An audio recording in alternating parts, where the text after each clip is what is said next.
Mano vardas yra Onutė. Savanoriauju kažkur 3 metus jau kaip organizacijoje, tačiau rūpinausi vargšais žmonėm jau virš 20 metų. Mane traukė vargingi žmonės. Man jie kažkaip suteikdavo stiprybę, kada man būdavo sunku. Aš pažvelgdavau į labiau vargstančius, kenčiančius ir aš suprasdavau, kad šitie žmonės yra arčiau manęs.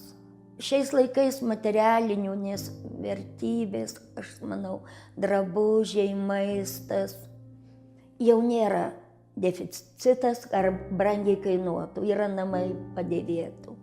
Bet kas yra? Mes stengiamės žiūrėti į žmogų kaip dvilypę asmenybę. Kaip kūnas ir siela. Ir išsprendus vienas problemas, sprendžiasi pamažu ir kitos. Jam tiesiog atveriam arba primenam, kad dvasinio ir materialaus gyvenimo turi būti harmonija.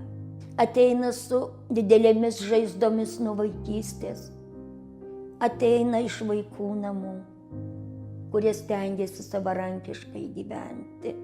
Ir toj didžiuliai bendrystėj, toj begaliniai meiliai žmogus atsiveria.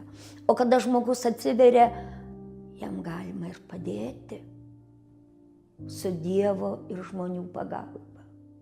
Visuomenė kažkur į tokius žmonės dažnokai žiūri kaip ir apsileidusius, ar tinginius, ar nemokančius gyventi. Bet visi yra Dievo vaikai. Visi. Aš taip myliu tuos žmonės, suprantat? Aš nejaučiu sunkumo. Myliu žmonės ir man šitas darbas teikia džiaugsmą. Jeigu tai būtų mano mintys, jei būtų tai mano kelias, jis gal būtų ir sunkus, ir būtų, bet kada Dievas yra tave veda, Dievas tau siunčia žmonės, tai žinokit, tai yra lengva, tai teikia malonumą. O visi esam gal su klaidom, netobulumais, bet padėti vieni kitiems, tai yra būtina. Gelbėti vieni kitus, tai yra būtina.